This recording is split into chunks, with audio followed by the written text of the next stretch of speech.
Hello viewers, আসসালামু আলাইকুম। আবার আপনাদের মাঝে হাজির হয়েছি আরেকটি রেসিপি নিয়ে। আজকে খাসির মাংস রান্নার রেসিপি নিয়ে হাজির হয়েছি।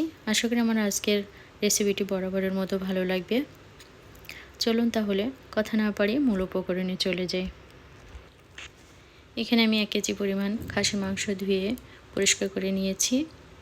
মাংসের পরিমাণটা বাড়িয়ে কমিয়ে নিতে পারেন আপনাদের পছন্দ অনুযায়ী। এখানে আমি পেঁয়াজ পেস্ট দিয়ে দিচ্ছি 2.5 চা চামচের মতো,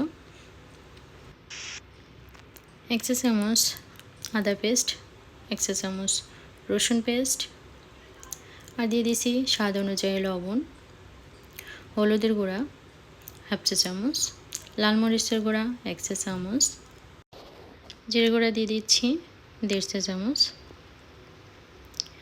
দিয়ে দিয়েছি 3-4 টুকরা দারচিনি,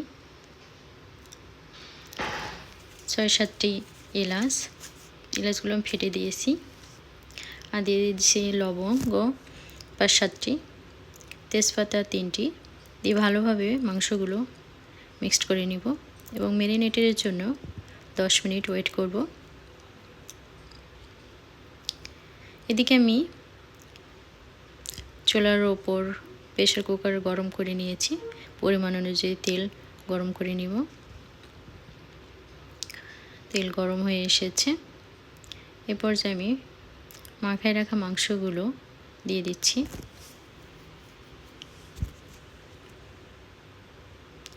মাংস থেকে অনেকটা পানি বের হয়ে আসবে, সে পানি থেকে মোটামুটি কষানো হয়ে আসবে।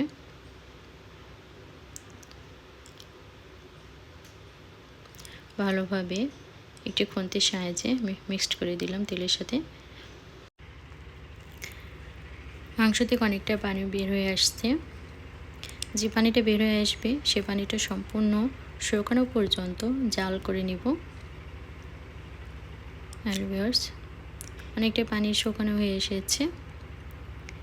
এই পর্যায়ে আমি মাংস আবারও কষানোর জন্য সামান্য পরিমাণে পানি অ্যাড করছি এবং কষানো পর্যন্ত অপেক্ষা করব। কষানো হয়ে এসেছে।